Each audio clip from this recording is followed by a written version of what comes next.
Hello, gentle viewers. This is Vindian, welcoming you to Out of the Park Baseball 22 with the Boston Braves, where we narrowly, and I mean narrowly missed the World Series. We missed it by a single game, and if we take a quick look at our expected win-loss percentage, we should have taken the division by 5 games. Because we had the best run differential in the major leagues. For those of you that aren't aware, run differential is the difference between your runs scored versus your runs allowed. So in this case, we scored 123 more runs than we allowed. And then using a process called the Pythagorean record, which is like, there's some math involved. There's some constants I don't remember, but it's essentially runs squared plus minus runs allowed squared, something like that. It's called the Pythagorean theorem record because it looks like the Pythagorean theorem that you may remember from your geometry class.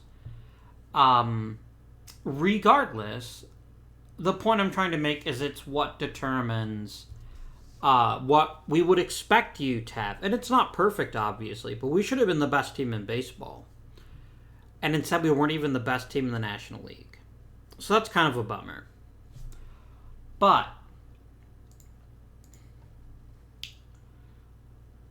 we had a pretty good season, all things considered. Not perfect, obviously, but let's quickly just remind ourselves how things went. We'll do real batting stats one, please. Jim Bottomley was incredible. There's not much else I can say about his season. If he doesn't win the MVP, I will genuinely be pretty shocked, given that he led the league in WAR and OPS and won a batting title. And led the league in hits, runs, and plate appearances. Jim Bottomley has been the single best draft pick I've made in this franchise, I think.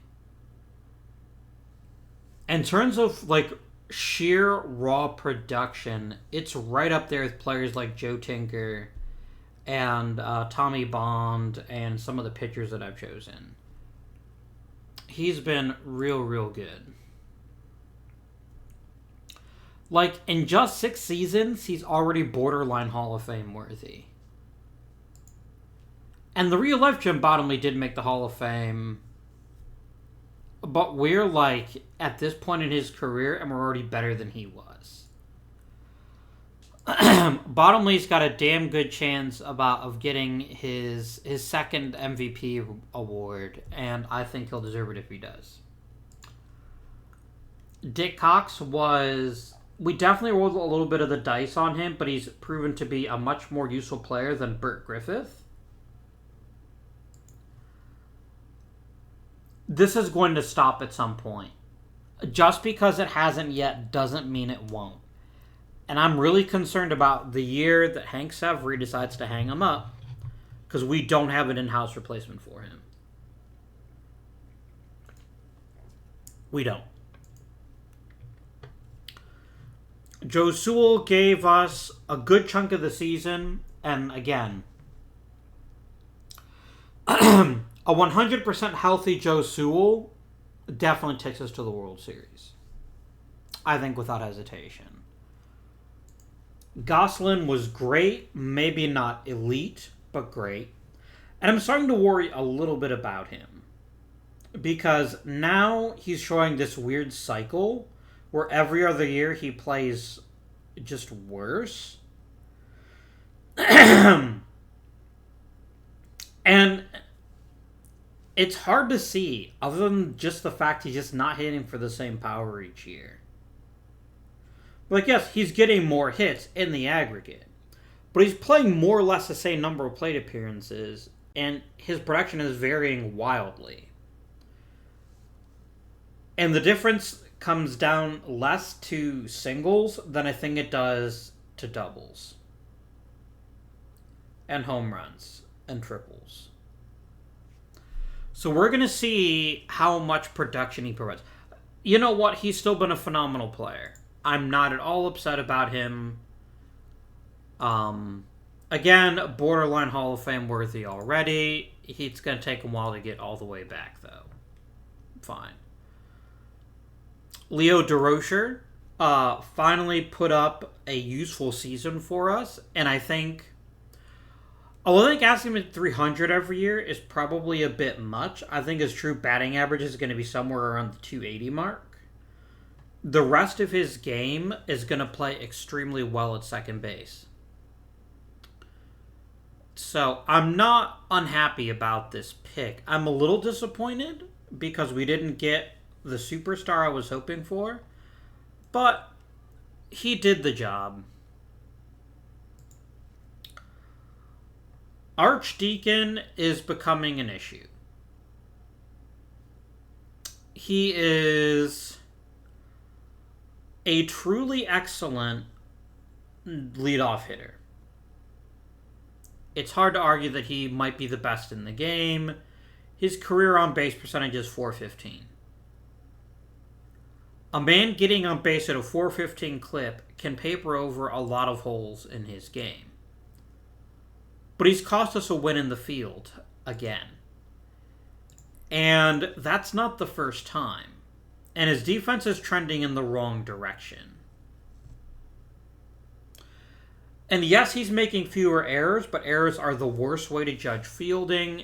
The problem is that his zone rating is dropping.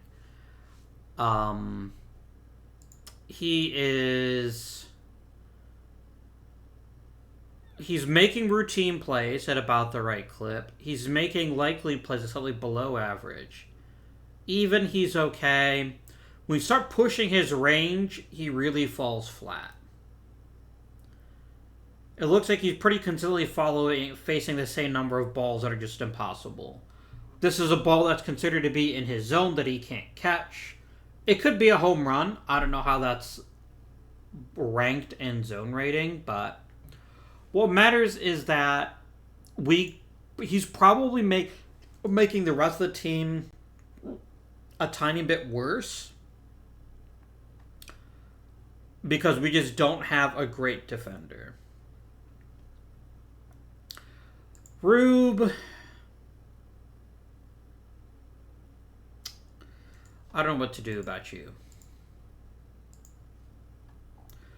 Getting Norm McMillan back will obviously help, but even when he played, he wasn't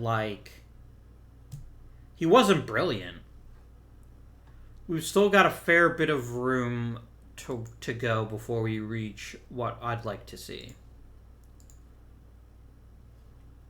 Pitching-wise, Williams, Ayers, Earnshaw all had outstanding seasons. Earnshaw's probably got a fair bet to get Rookie of the Year. Maybe. I don't know. Hadley had a bit of a lapse, but that's okay. He's still going to be our future ace, and he just needs the innings. I think that's what he needs to get himself over the hump. His peripherals look decent. He should be striking out more hitters than he is, and that's what's really holding him back. That and his walk rate, obviously. But with 74 stuff, I should be expecting at least bare minimum, like 5 Ks per 9, maybe even 6. He's delivering half that. So hopefully he can get that straightened out.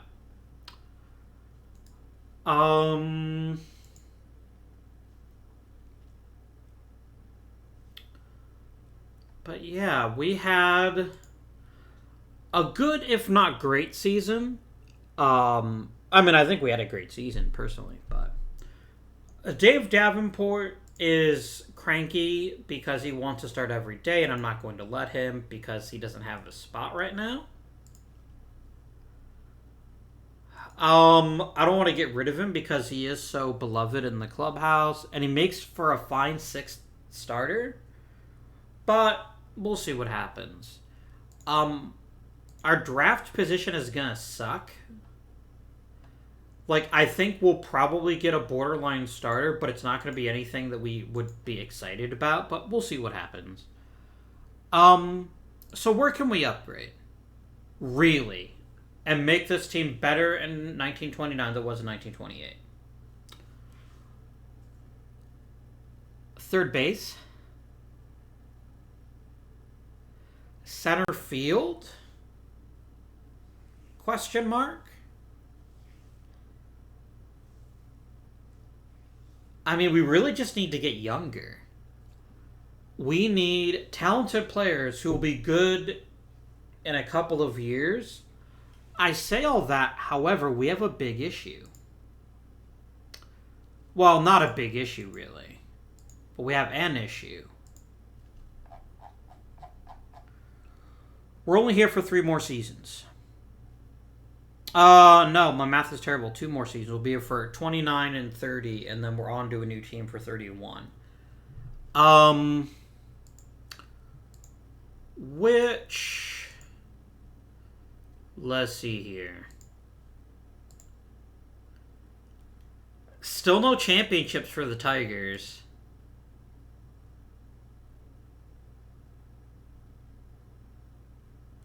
I could go Cardinals, maybe? I don't know, though. How long ago were the Cardinals championships? So they won 2 in the 19th century. Okay, so the Cardinals are in play, I think. I'm going to see what you folks think. I'm just going to make the 2 choices this time. I'm going to make it point blank. Do we go Tigers or Cardinals? And I'll be curious to hear what you think about it. I will note that maybe someone can go back and check and remind me. The Boston Braves were at one point the worst franchise in Major League history. There's a small chance we'll be above 500 by the time I finish. It's not a high chance. No, it's actually impossible, isn't it? Because even if I won 100 games both seasons, we'd still be short of 500. And I'm not going to win 100 games both seasons. I probably won 100 games either season. But we still really made a big turnaround. If we look at the Boston Braves history, they had a really great start. And then they just fell into the doldrums for seasons and seasons and seasons. And then here we come back in. 1920, we inherit a bad team, make it slightly better. And then we get back-to-back championships. We have done a lot to re-establish the reputation of the Braves of Boston. And I'm pretty excited about that. I'm really happy about that. So yeah, let me know if you want to see the Tigers or the Cardinals for our the next 10 years. I'll admit I'm slowly leaning towards the Cardinals for 2 specific reasons. One, I think I mentioned this before. Growing up as a kid, they were my favorite National League team. Obviously, Cleveland baseball fan till the day I die, but I always liked the Cardinals. Those early 2000s lineups and late 90s lineups were pretty sweet. I was a big fan of Jim Edmonds, Ray Lankford.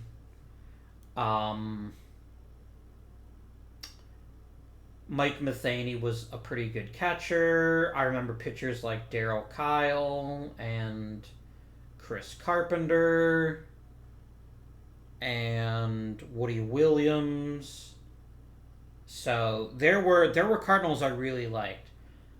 I'm drawing a blank on who played first for those Cardinals. It was McGuire in the mid-90s.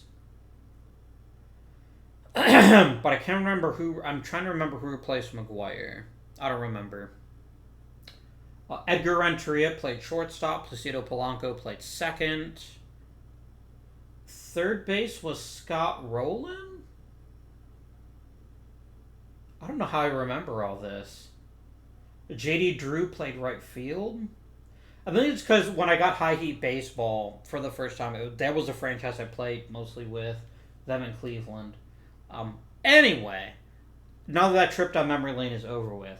And the second reason I want to play the Cardinals is just because I've already played as the Tigers once. Although we never did make the World Series, and I did get fired. Where are the Keokuk Westerns? Oh, it counts here as the Tigers. Oh no, I did actually play the full 10 years. Okay, this is hilarious, and I didn't realize this till just now. I also won one of the first championships for the Braves. I forgot about that. Yeah, because I forgot it always uses the modern version. So these Brooklyn Robins stats will disappear at some point. So yeah, I've actually already played the Tigers a lot. I don't know. Tigers, Cardinals, throw something down in the chat. Let me know what you think would be the most interesting. And then we'll decide from there. Or heck, I can just roll a die at random and pick a team for 10 years.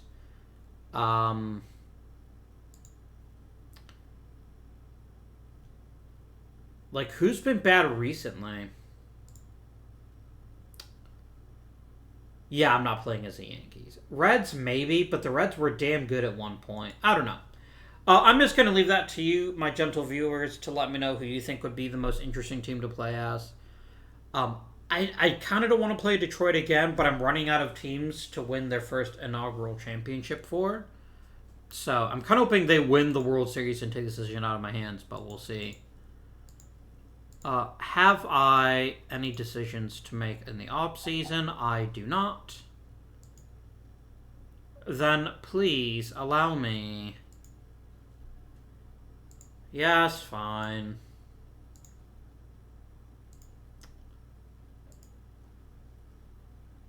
We had the thing where someone retired and then unretired. And they're going to be useless.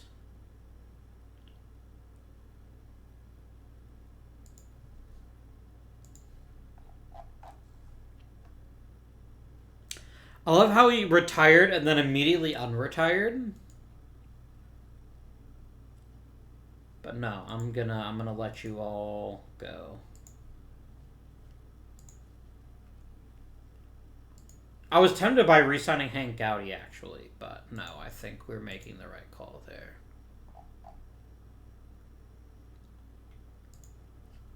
National League, Silver Slugger, Severeid, Bottomley. That's it. I'm honestly surprised that we didn't do better in Rookie of the Year.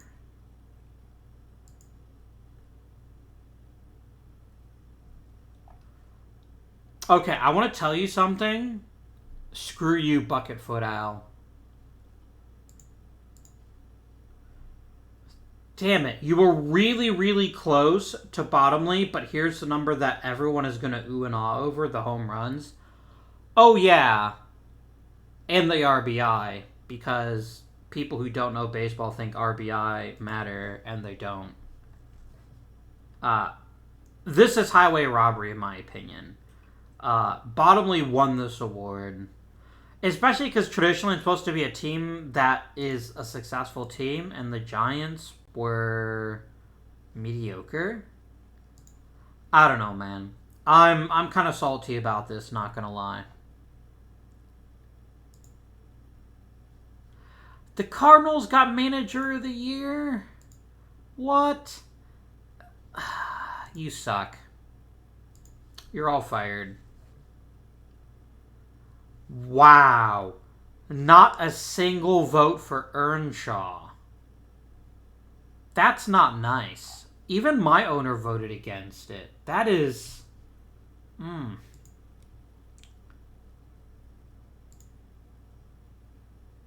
who are you currently coaching for?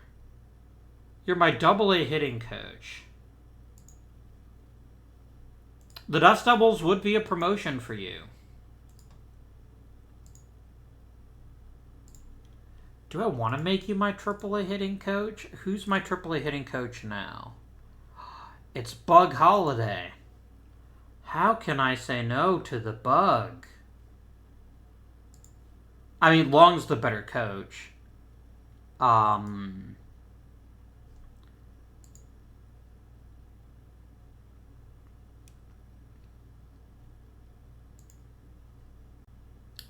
I'd have to fire Holiday. If he'll take an extension, I'll just do that. I am not at all sad about that.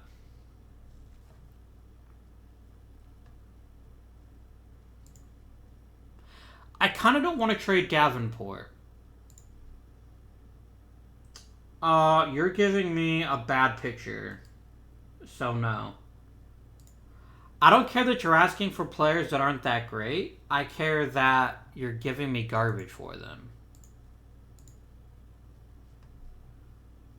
Do not insult my intelligence, please.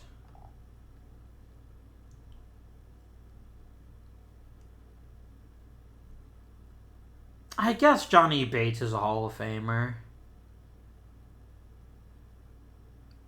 Yeah, I'll vote for him. He's got a really good net career WAR. He's got a decent score on Jaws. He didn't lead the league in many categories. What he was incredibly dependable for a long time. And I think that deserves a vote.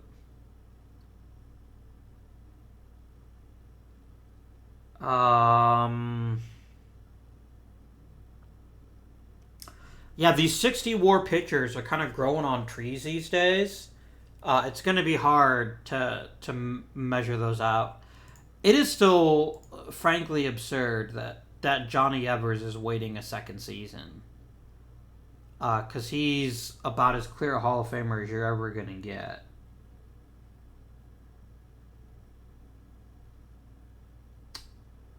Terry Turner ended up having a really good career. Oh, you're getting the shortstop bump. I don't know about that.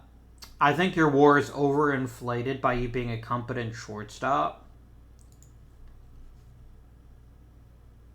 Yeah, I don't know that I'm gonna vote for you.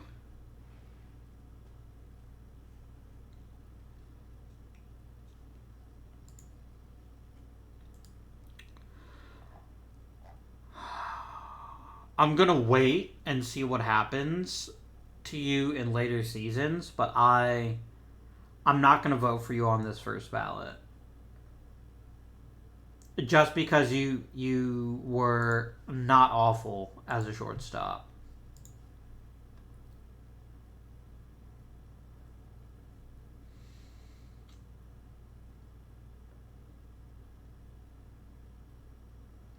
Like, you probably deserve to win a couple of gold gloves. I'm not saying you were god awful, but I'm saying that you were merely an acceptable shortstop.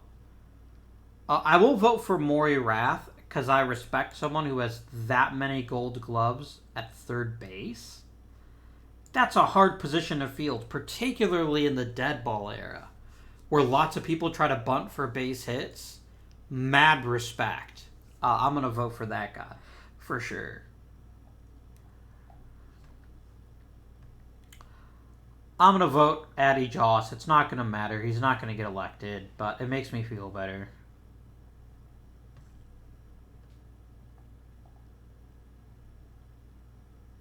Yeah, I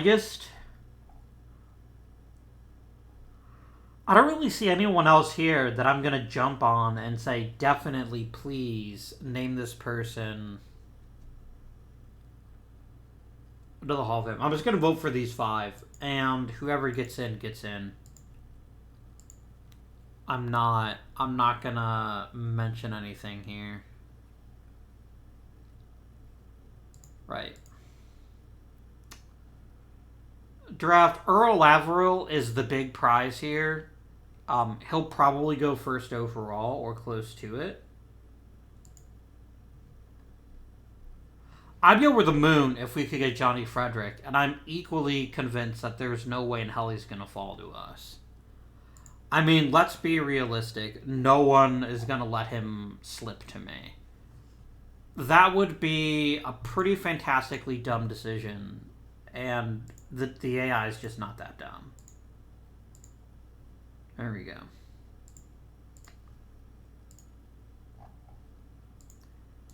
I mean, it comes down to this. Frederick is pretty clearly, by most measures, the best player in this draft. He's not falling to me. I refuse to let myself believe that that was possible. Okay.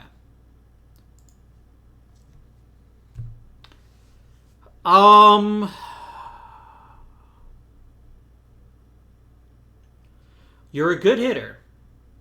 And you play a pretty decent left field. But you're not better than Goslin. And you're certainly not really a center fielder.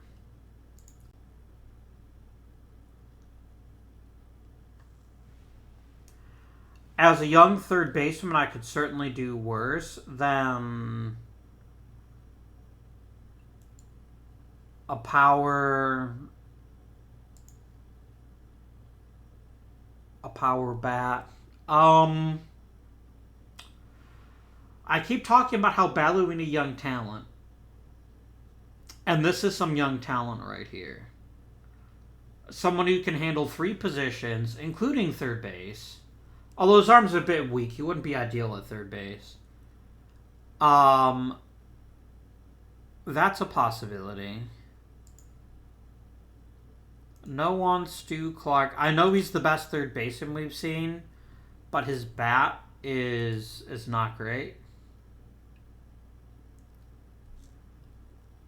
Alright.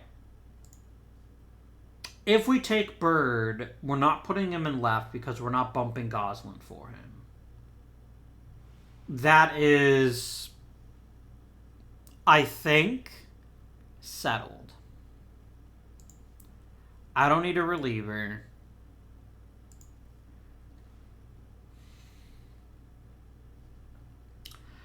Akers is an intriguing option at third base. He really is. Again, his arm isn't what I'd like in a third baseman, but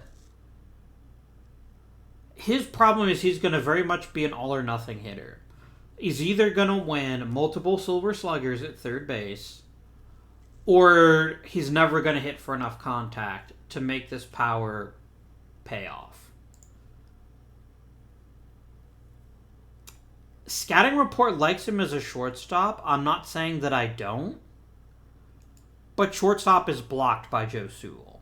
So we need to make sure that anyone we draft is with an eye to them playing third base, most likely. McNair offers the most upside. He's a really accomplished hitter, top to bottom. He doesn't have great plate discipline, but he has such good contact that I think it'll play in the majors. And his defense is comparable to Akers. The other advantage of taking McNair, and it's not a huge advantage, but it is an important one, is the 4-year age gap. This is somebody, but here's the rub. I keep thinking the wrong thing. 2 seasons left. This season and next season. Taking a player who's going to be good in 3 years is not only pointless, it's counterproductive. It'll make my job harder. I need someone who can make the team theoretically better now.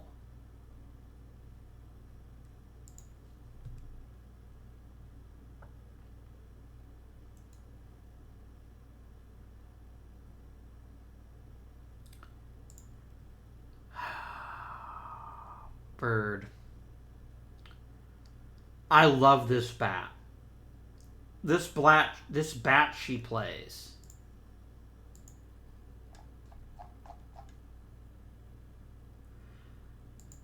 But you're not better than Dick Cox as a hitter.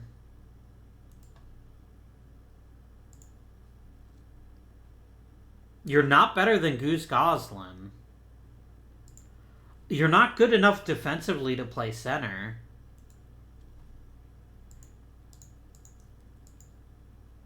I think we take Akers and convert him to third and let him play in the minors for a bit.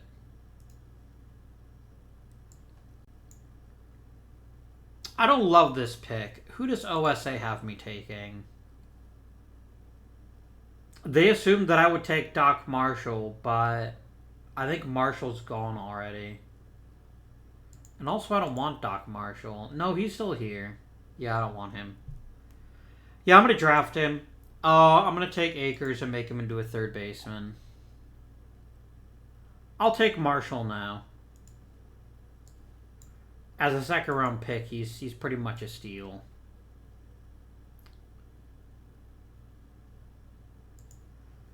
I'm going to take Arndt Jorgens, the Norwegian, to see how he does.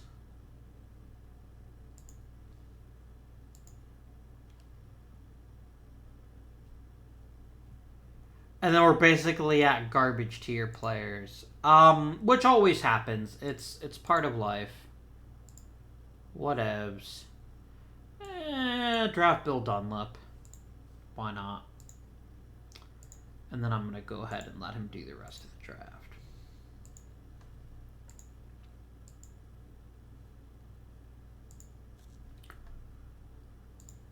This is fine. This isn't an amazing draft. It's like, I think Akers is going to be a decent player. I mean, he's certainly Norm McMillan. And you may say, but Abby, you've already got a Norm McMillan. Fair. But I'm good with that. I'm not unhappy about that as an option.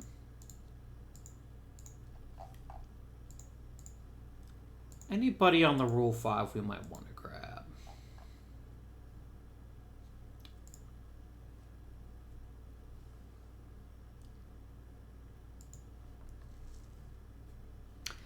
If Mike Gazella could play third, if he was a better third baseman, I'd take him.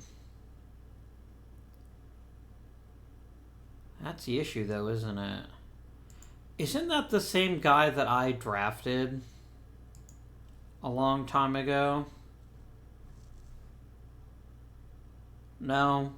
Man, he liked being traded back and forth between the Cubs and the Reds, didn't he?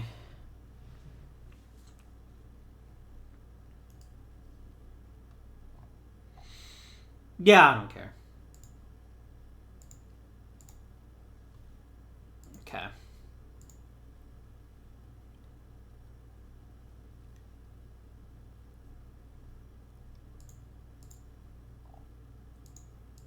Okay. Evers still didn't make it. What the hell is wrong with people?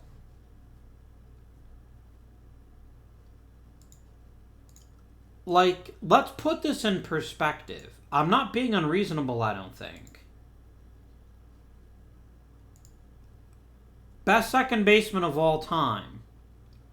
Lajoie. Elberfeld, Dunlop. Evers is a hair worse than Dunlop. And Dunlop made it almost unanimously. Like, he's gonna get in. The voting numbers tell you he's gonna get in. But it is so unbelievably silly that he hasn't made it yet. Like, I know he doesn't have some of the sexier numbers in terms of leading the league in a bunch of categories. Like, people are going to look at this time in history like, oh god, he walks? Like, walking was considered, especially in the pure dead ball era, but obviously not. We're out of that by now. We're actually not in the dead ball era anymore. We're in the live ball era, because that's basically, a lot of people consider like the 2070 Yankees to be the team that symbolized the new way of playing the game. 2070 Yankees weren't shit in this league. Who won the World Series in 1927? Oh, the Yankees. Well, there you go. I was wrong. Both none of the players you think of, right? As Yankees. I mean, Red Ruffing, I think, did pitch for the Yankees at one point. That much is true. But yeah, if we look at the 2070 Yankees here, who was on their team? Oh, no, I don't want the registers. I want the grid. Yeah, Muddy Rule. Babe Herman. Okay. Lou Fonseca. I don't know who Joe Dugan is. That's a player I'm not familiar with. Or Jimmy Cooney. Ike Boone. Earl Clark. Kyle Reynolds. These are not great offensive players. For the most part. Herman being the big exception. But yeah, that's pretty funny. But yeah, the 27 Yankees were considered like the first team that made everyone wake up. And they were like, whoa.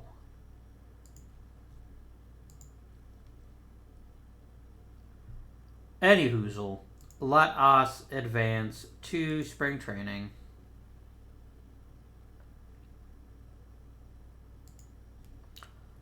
Oh no, please arbitrarily cut my budget that I'm not spending anyway. Please.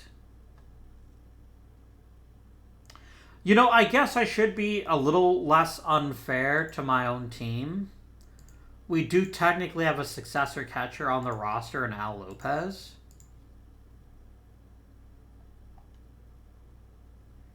He can field the position. You can't argue that. Where is Bill Akers? Mr. Akers, I want you playing third base, please.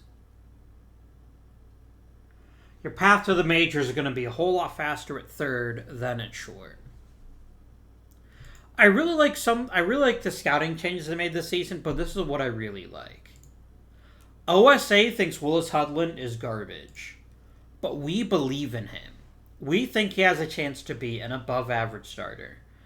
And it could well be that my scout is wrong.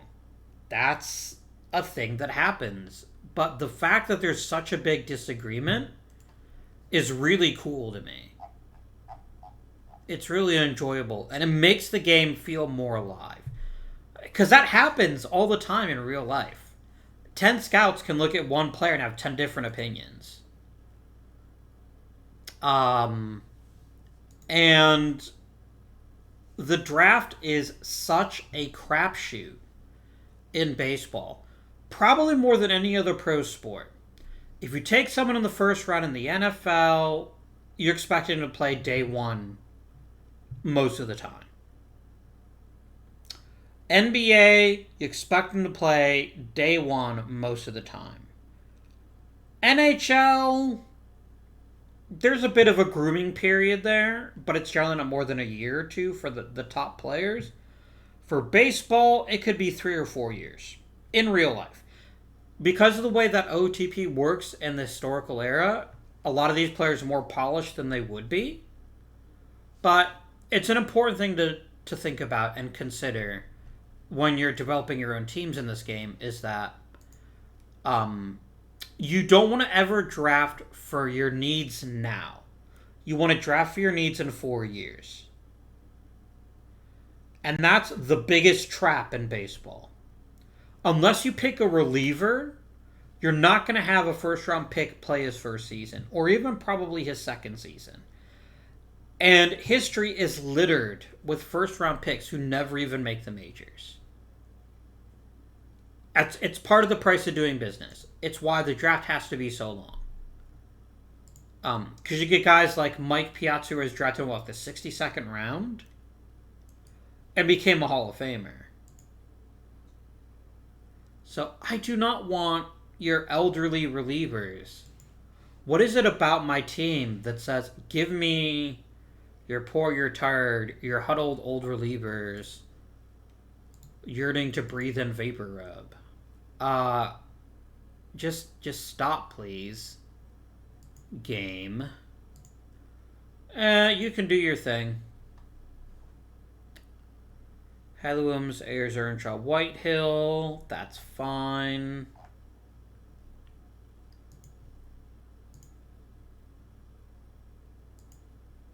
No real changes here. Let's do it. Let us play. Wow, sorry. Let us play through spring training and see what happens. Some people got better. Some people got worse. Willis Hudlin is improving as a reliever, but not as a starter, which is interesting. And we have Frank Frankhouse that's being considered a reliever again. And I can't say that he's wrong because the guy is just not pitching all that much.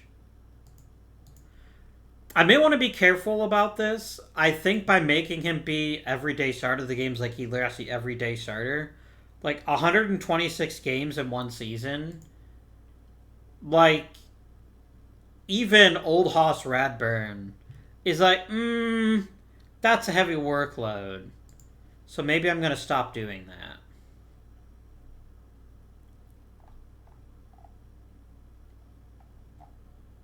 Yeah. Like, I guess if he's gonna be a reliever, he's gonna be a reliever. But I don't want him to never pitch in the majors because I blew out his arm by my AAA manager thinking, I know what I need to do. He needs to pitch every minute.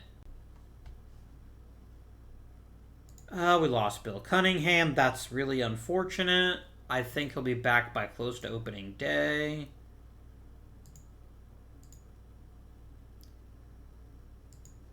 We're going to lose Doc Ayers for 6 months. That's less okay.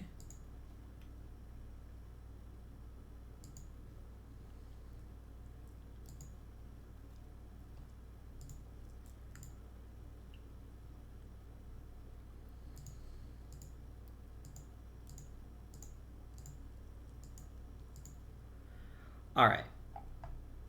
So we have an important decision to make. It's not a decision I expected to make. Oh, he did the same thing as poor Frank Frankhouse. The game, again, I wish the engine would fix this problem because this is not a man who needs to play every single day necessarily. However, Mr. Hudlin is a better fifth starter than pretty much any other option. Like, let me turn Davenport back into a starter. He's actually not terrible at it. And then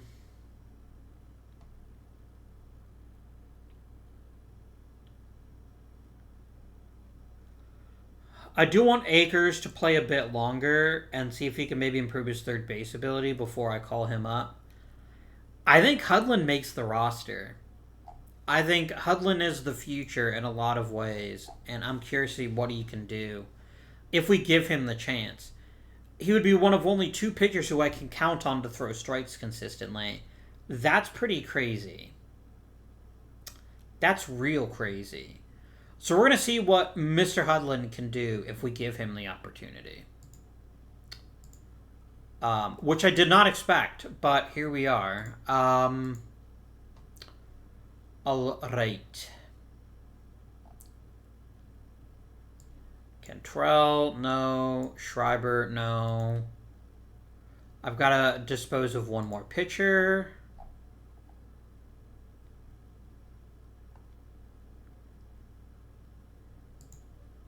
Pedro, I had such high hopes when I drafted you, and you've completely destroyed those hopes. I was hoping that you would be like a shutdown closer for years to come, and you're only ever okay.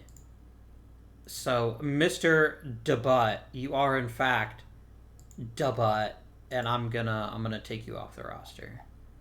All right, 3 more players have to go. They're probably mostly gonna be middle relievers or middle infielders. Back to the minors with you, Cy. I'm sorry. No, I can't send Cy back. Bing Miller was great in a few games, but I really think Cy Rosenthal is the better choice. Except he does want to be demoted. Unfortunate.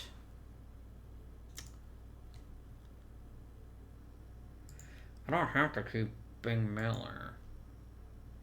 Like, this was literally just, I needed a warm body, and I got it. I don't want to carry 6 outfielders, though. Now, okay, Bill Cunningham's going to be out for 2 weeks. I think we send down Rosenthal.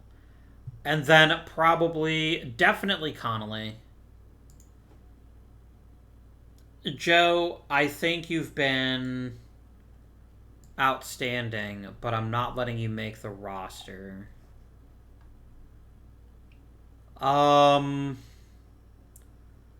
Parkinson is still a useful bat off the bench. Lutsky is fine as an emergency replacement. Gagan plays shortstop well. Jim O'Neill does not. Jim, goodbye.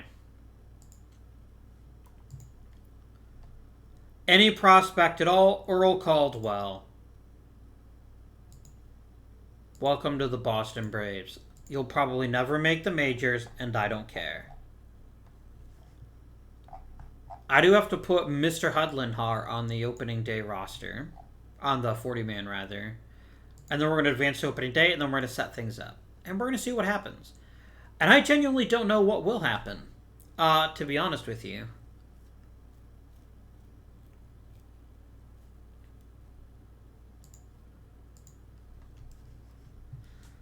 Some things are changing here.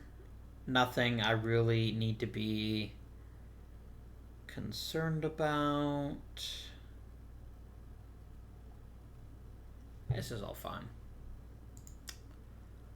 Top 100 prospects. Wow, Willis Hudlin didn't even crack. They were the number 2 prospect not too long ago. Why do you hate Willis Hudlin, game? He dropped from number 2 to number 20 for no reason. You know what? I don't even care, bro. Let's nuke the staff and rebuild it.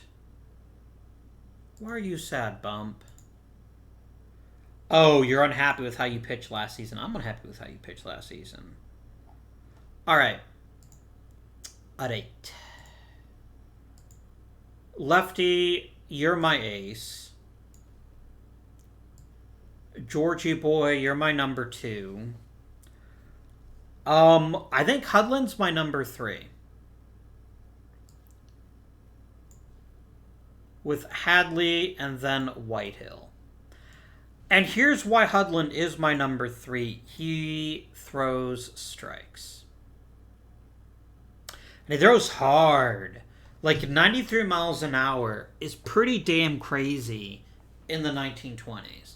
Not that many pitchers were throwing that hard in the 20s. So yeah, son, I have high hopes for you to be a worthy component to this roster. Dave, you're my emergency starter. That's for sure.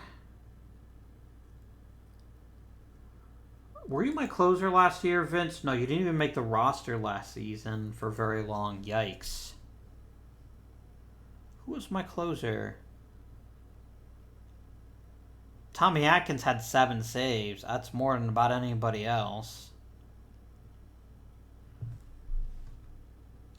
I mean, there's a lot to be said that Yowell's actually our best reliever. He certainly got the best stuff. And he throws a lot of strikes, so what the heck? Let's keep the constant shifting closer train moving. And then everyone else just do some middle relief. I think that is fine. And then I'm going to make Hub Pruitt long relief, middle relief.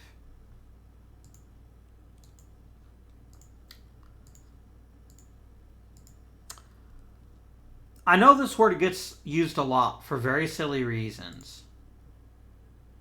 But I cannot think of too many better warriors in the baseball context than Bill Cunningham, who started for 2 seasons, played pretty well, got pipped by a rookie, and has continued to provide excellent play off of the bench. I mean, he is what you're looking for in a 4th outfielder. Somebody who could get onto the field, not embarrass himself, and hit some baseballs. I'm indebted to you, sir. Let's check out the contact.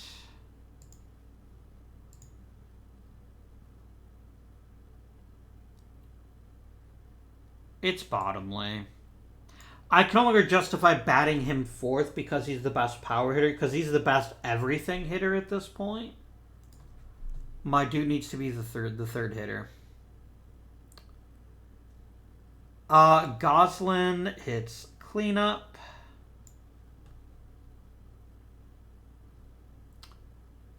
Archdeacon, then Cox is a pretty great 1-2 punch. Look at that sexy contact. That's good shit right there. I'm gonna pick Joe Sewell to hit fifth, which is kind of an unusual choice, except for his elite gap power. Because I don't have another home run threat beyond the two guys that already have everyday jobs.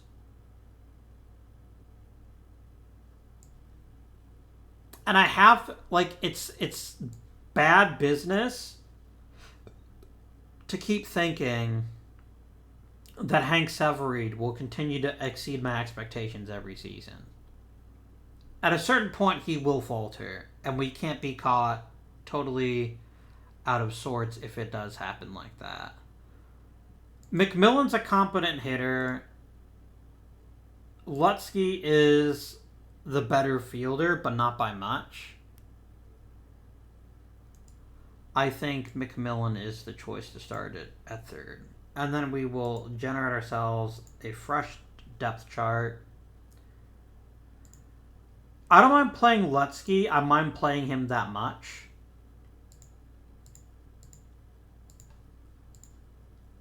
And then I will paste some pasty boys. I could swap Cox and Sewell.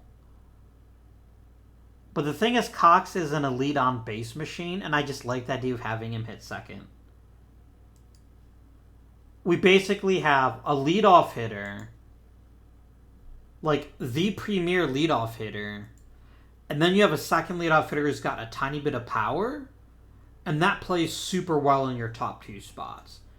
And then you've got Jim Bottomley and Goose Goslin to bring him in. And then Joe Sewell to clean up whatever's left. And that's by no means an insult to him. He may not have raw power, but he hardly ever strikes out. And he puts the ball in play. And that's good stuff. That is good stuff. Okay. Let us do some things. Nobody wanted Pedro. I am hardly surprised. I am hardly surprised. That's a little Sten voice for you there. I can't do Sten because I'm not that. I don't have that deep a voice, but...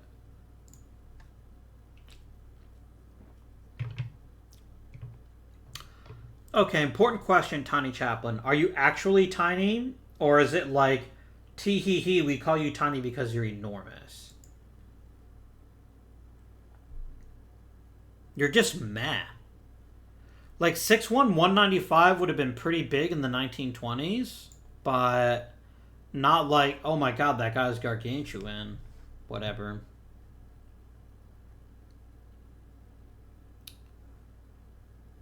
Okay, and nothing too exciting is happening there. Whatevs. Hey, 250 wins for Lefty Williams.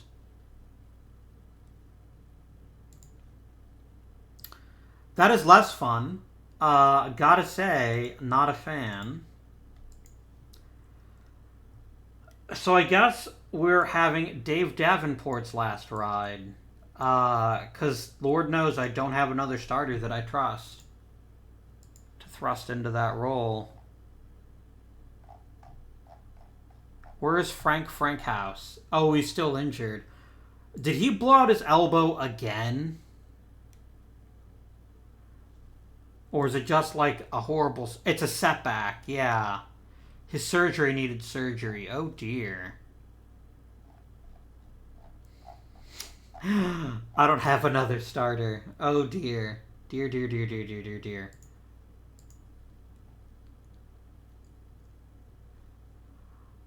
I gotta say, my dudes, I'm not loving this.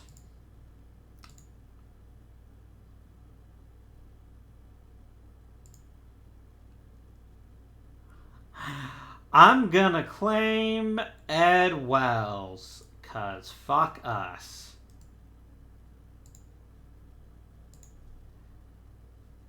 Yikes.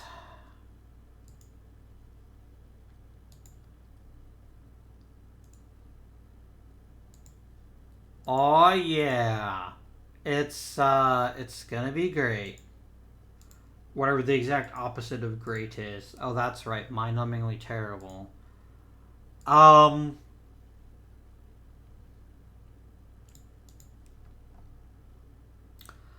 Okay, Frank.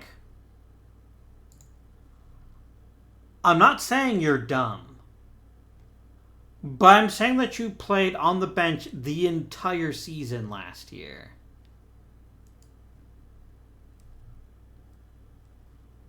So no, you were not starting. I am wholly unconvinced that I should start you over Leo DeRocher.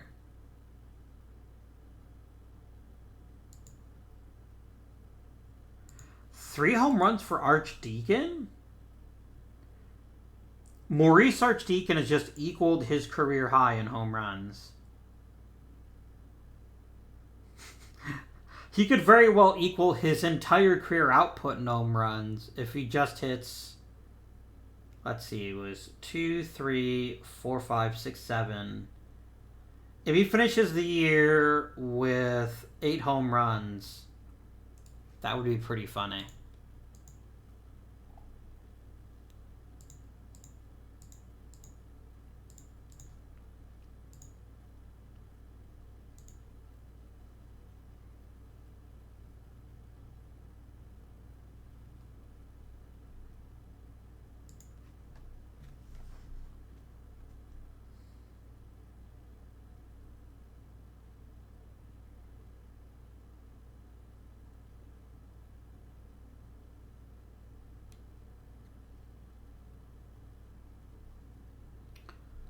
Okay.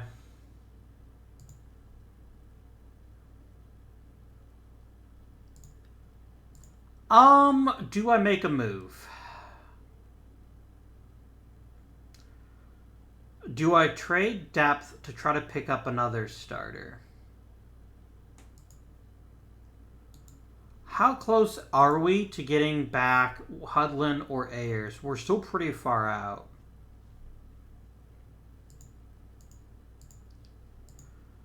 What starters are available on the market? Because I think that's what's holding us back. I think actually we have the best rotation in the majors right now, mostly because Lefty Williams and George Earnshaw, though. Bump Hadley is barely replacement level.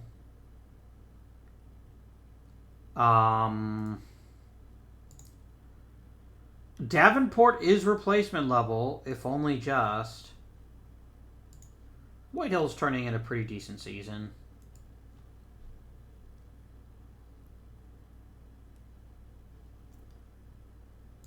Dang. If not for his injury, Akers would be cruising to a potential spot. Is there a starter to be had?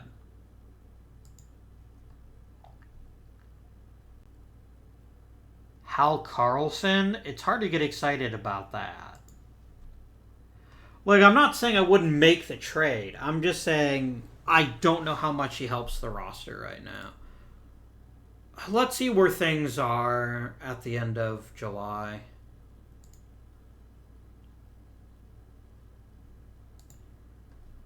Ooh, Ayers might recover early. That's excellent news. I'm not going to say no to that. Okay, Bing, shut the fuck up. Yeah. Hublin is going to take a little bit longer to get better. That is fine. Haha. Owned. I shouldn't be mocking people. I will pay for that sooner rather than later, probably.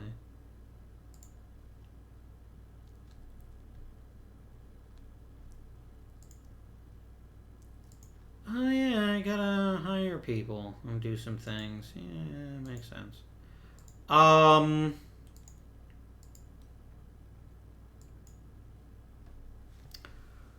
Look, I'm gonna keep the pitching coach and the hitting coach together. They've both done phenomenal work. I have nothing but love for them both.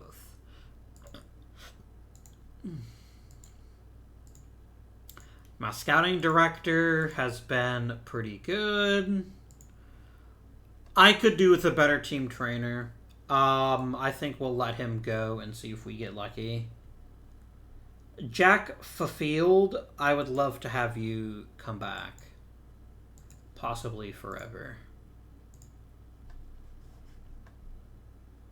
As an immortal Boston Brave. Not literally immortal, I don't think. Earnshaw and Williams both made the All-Star team, and none of my hitters did. Not one? Damn, son. Not one. Like, I mean, yeah, I'm not going to argue with Lou Gehrig hitting 26 home runs in half a season. Oh, man, Pie Trainer. He's doing good again. Ugh.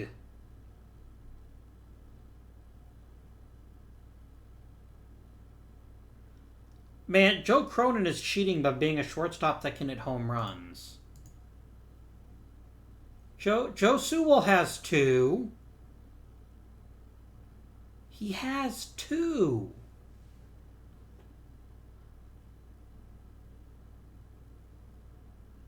I mean, I think Jim Bottomley deserved the All-Star team, but it's hard to argue with a man that hits 25 home runs at just over halfway through the season. So, fair play to him.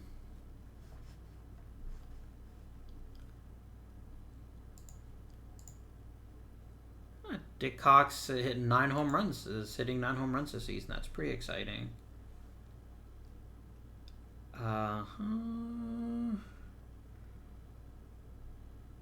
Goslin is slipping a little bit.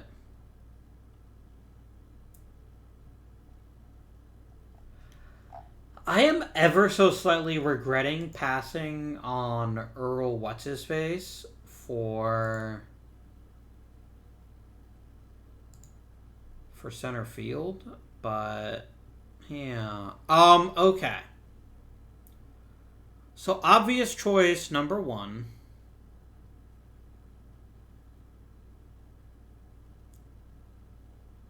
Goodbye to Ed Wells. I can always bring you back later if I need you. Hudlin back in the rotation. Takes over for Davenport. Davenport switches back to being emergency starter, long reliever. And then we proceed.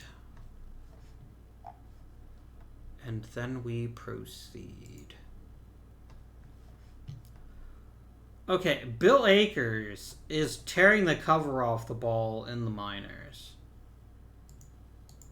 How good has McMillan been? He's been replacement level. Barely.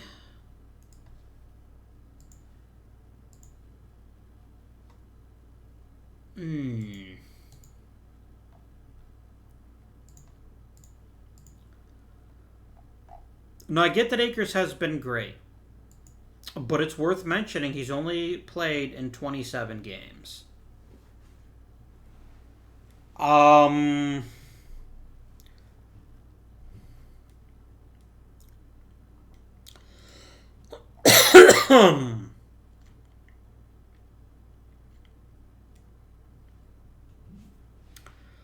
Can I afford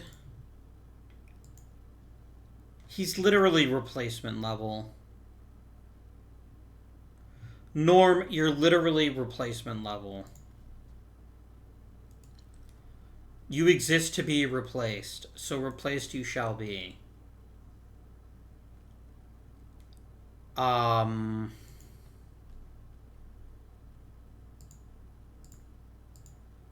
What can I get for a Norm McMillan?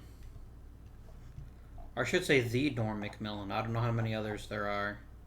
If your name is Norm McMillan, post in the comments. Yeah, I'm getting bad offers. I can't say that I blame them, because I don't deserve good offers, that's for darn sure, but... I'll take Slim Harris, actually. I think he still has a little bit to offer. And I can kind of stow him in the minors and see what happens. Akers gets called up.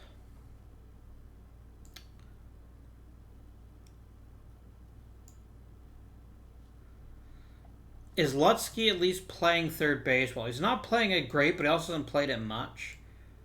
I'm going to bat Lutsky and then let the game decide how they want to play Akers. That is fine with me. I'm more than happy to let Akers be a once-a-week starter. And then if he continues to play well, then maybe he'll get more playing time. Who knows? Hey, look, nobody wanted Ed Wells. I am utterly stunned.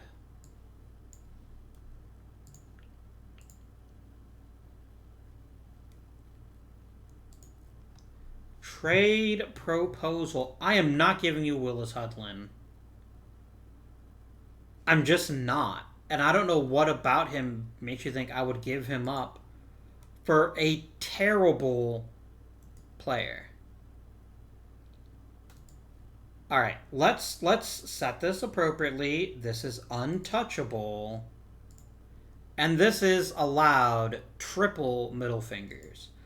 I know I've only got 2 middle fingers. I'm so angry that I spontaneously grew a third hand and then flipped them off again. Because that's just silly. That's a silly offer. I don't know why anybody would take it, and we're just going to pretend I didn't see it.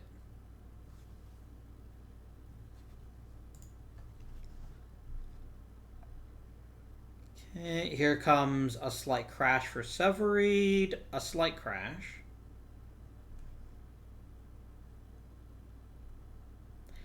If Bill Akers keeps getting better at defense, he's probably going to be a starter sooner rather than later. And I don't think there's any debating that. Lutsky's batting 195 with 140 at-bats. 128 at-bats, or 140 plate appearances.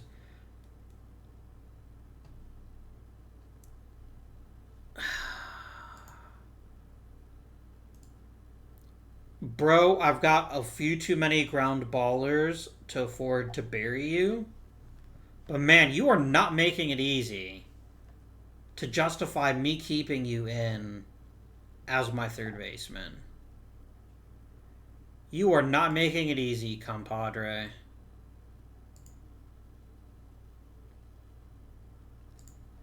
Okay, we get Doc Ayers back. We now have an embarrassment of riches in the rotation.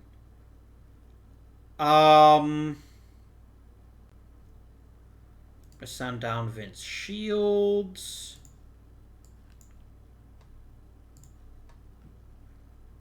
Hudlin, I wouldn't mind giving you more innings, but in a different way. But Ayers was my second best starter last season. I've got to give him a chance to help us out. I think that's something that has to happen.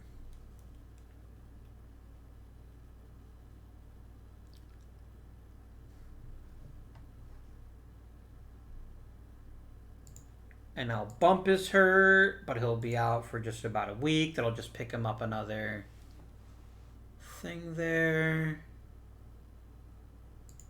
Al Lopez has 17 home runs? Like, I know AAA is not the majors, but holy shit.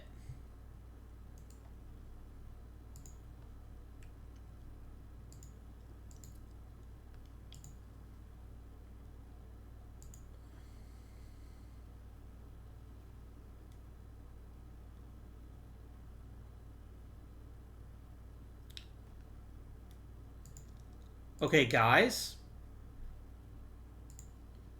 I am unhappy right now because we had a pretty dominating season that you kind of pissed away. But we made the playoffs, and that's what matters, right? That's what matters.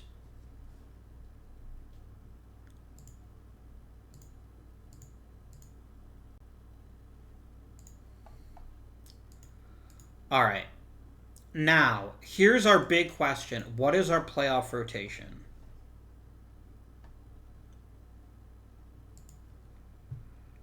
Like, Doc Ayers was decent down the stretch. What's been his playoff history?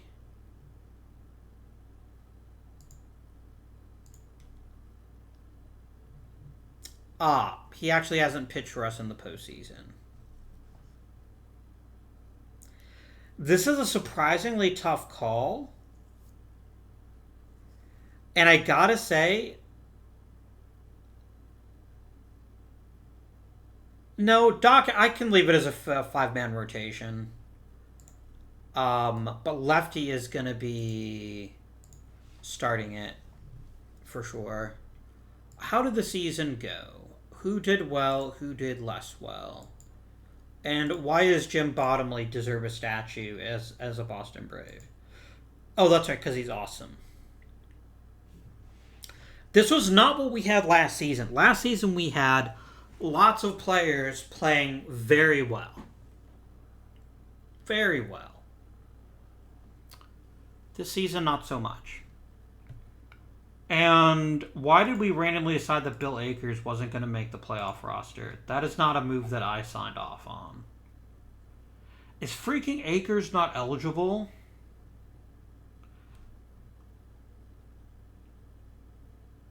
He was on the roster for...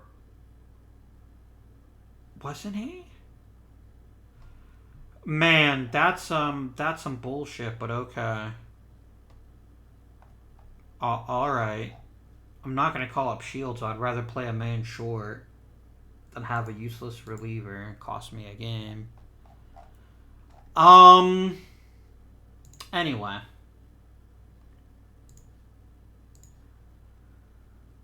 Jim Bottomley was fantastic, and the rest of the team was very good. But we didn't have anyone reach the second level, in my opinion. We had a lot of people do it with the bat. Cox was great. Maurice Archdeacon, what a bounce back. He literally shrugged off. I guess not literally. I don't know if he shrugged, but I'm pretty sure he did. He took his previous season and he just said, my bad. He gave us a full season, played exceptionally well, got on base at a redonkulous clip, and even got better at center field. So you know what? Fair play to him. Dick Cox's season last year was arguably better, but not by a huge amount. And I am more than pleased to see him contribute with home runs, which is not a thing this team is great at. All right, Goose. I don't know, dude. I'm starting to think that the aberration was actually 1927 and not the other years. You've been fine. You've been a corner outfielder who hits for power. And if there's anything this team desperately needed, it's a corner outfielder that hits for power. And I certainly don't have any complaint with you, but we could be better. DeRocher took a bit of a step back. It looks like that was defensive. No, he was basically league average.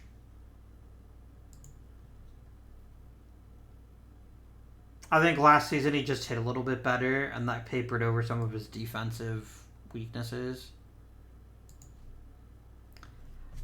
Severin keeps doing it. This is not fair. This is not fair to every other catching aging model in history. He keeps bloody doing it. Maybe he'll just never retire, and maybe I'm fine with that. Like, no mistake about it. Hank Severeid is probably a first ballot Hall of Famer right now. He's maybe not an inner circle first ballot Hall of Famer, but I think he's a Hall of Famer. And let's not forget, all of his gold gloves came in his 30s. He basically reinvented himself. He went from, I'm a pretty good offensive catcher who can field a little bit, to I'm a defense-first catcher. This is a man who won 4 consecutive gold gloves in his mid to late 30s. That's better than me. And I'm in my mid to late 30s. Although it was only ever a catcher one time, and it was in an intramural softball game.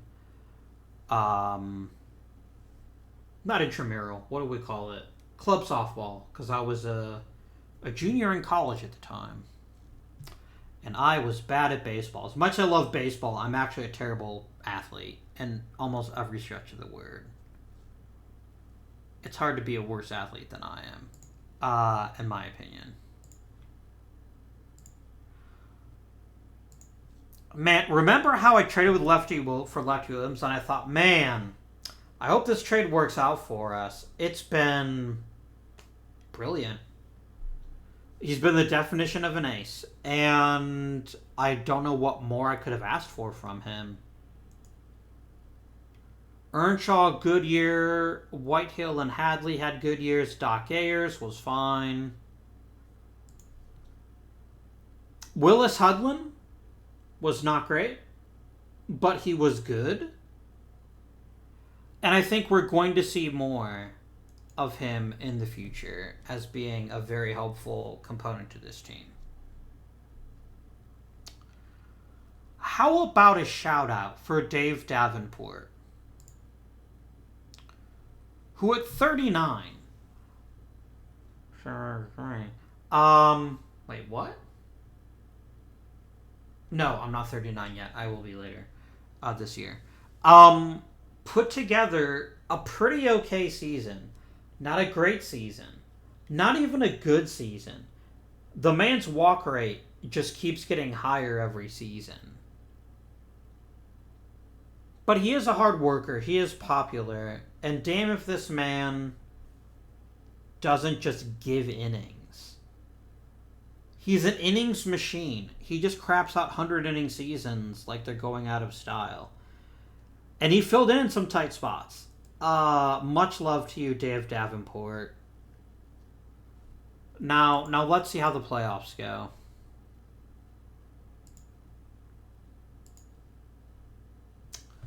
So it's the White Sox versus the Braves.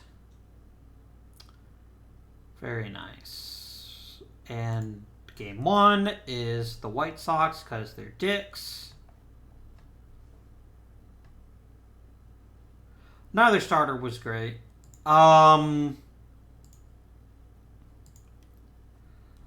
We come right back and we win the next game. Again, neither starter was excellent. I think a lot of these games are going to be like that. They're just going to be bludgeoning. Okay, Earnshaw, you were meant to start this game. But it doesn't matter. Because Hank Severeid and Jim Bottomley were like, nah, fam. Joe Sewell hitting 4 for 5. Very sexy. 4 for 4 for George Earnshaw. I'm injured. Let me add 4 hits of my own. This has not been a series replete with amazing pitching. For sure. When we do get a tight pitching matchup, the White Sox win.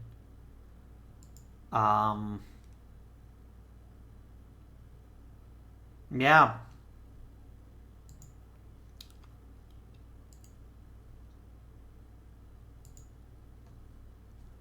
Lefty comes back. Pitches meh. Like, I guess 12 hits over 9 innings is better than 9 hits over 3 innings, but it's not like he was anything sensational.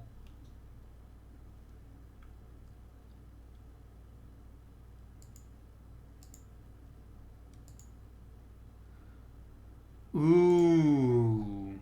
Very tight game. Came down to the manager's weird decision to never bring in the bullpen. Even after 10 innings? Jesus, come on, dude. Yes, I know that I'm the manager, but I'm going to close my eyes. I want to see if we can manage it. Oh, no. No, undone by camera eye. Oh, Tilly, sorry. Man, this was... If you like pitching performances that are the worst, this is like your series, dude.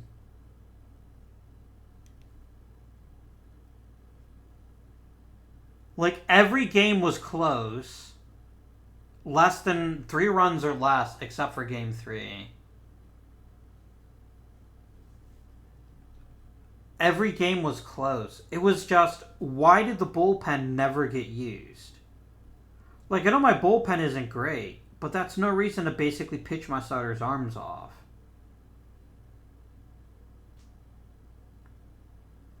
Man. What a kick in the junk.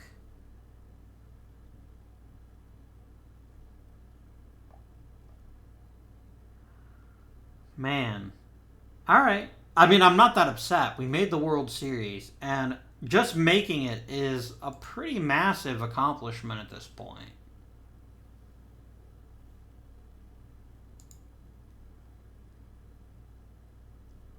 Like, Hank Gowdy keeps retiring and then shows up again. Like he never actually wants to leave.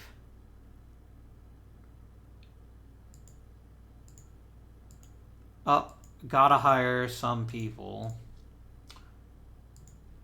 But hey, first of all, very important and exciting news. Thomas Long is like, I want a promotion. You've got one.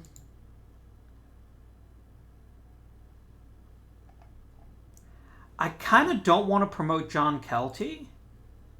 He's not that great. Neither is Fafield. Maupin is amazing. Can I get you to be my AAA coach? Yes, perfect.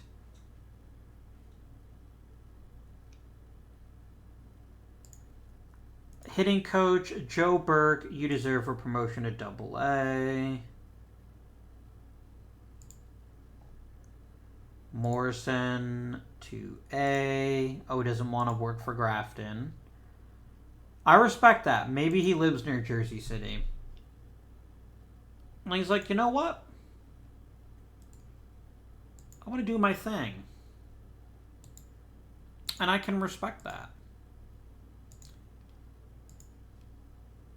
Andy Somerville.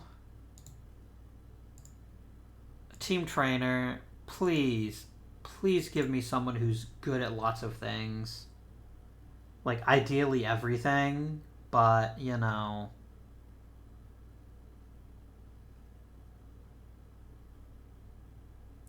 The only thing Curtis Thompson is actually bad at is rehabbing other. And he's really good at preventing injuries. I think he's an outstanding choice.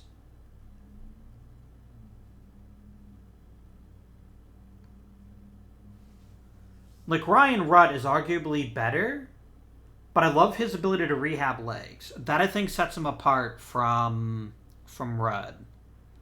It's like, oh boy, I can't fix arm injuries. Well, it's like arm injuries matter in baseball. Come on, dude. Curtis Thompson, come join the Boston Braves.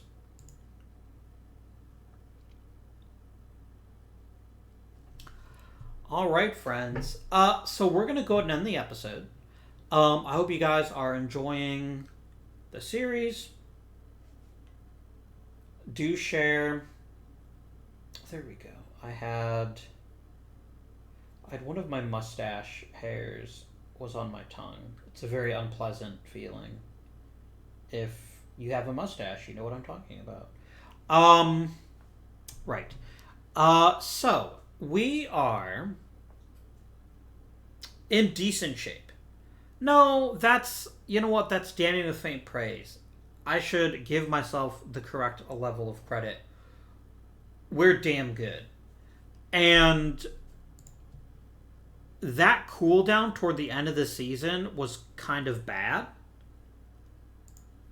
Almost, again, I'm wondering if we, again...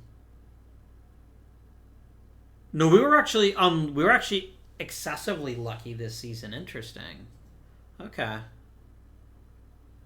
We still would have won the National League, I think, had everything gone perfectly. But we were damn good before the All-Star break. And then we really cooled off after it. We were the best team in the National League before the All-Star break. So, yeah. I mean, next season is going to be the last one with the Boston Braves. So, let's quickly review. The Tigers still remain a very viable candidate for saving them from their mediocrity. We could still go with the Cardinals, and let's see any other teams that might be interesting. I like giving people 3 choices. I think 2 choices is not enough choices.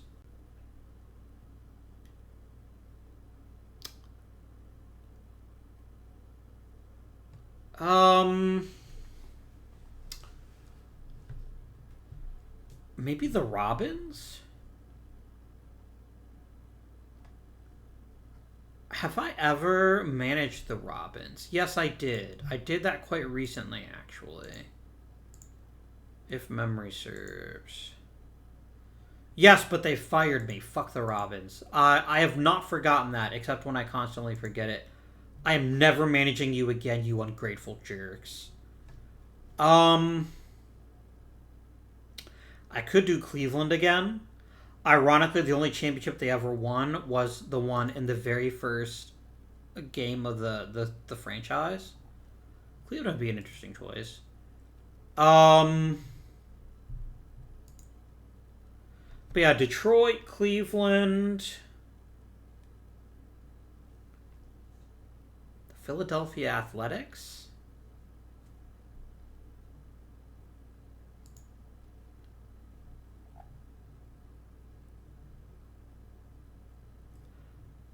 I don't know.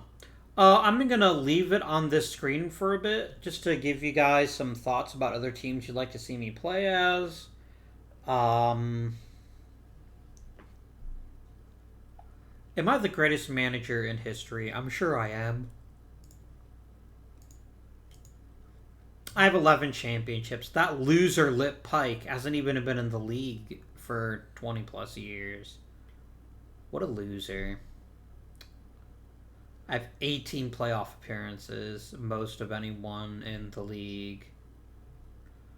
I have more championships and playoff appearances than Lip Pike and William Bestick combined, both of whom are out of the league now.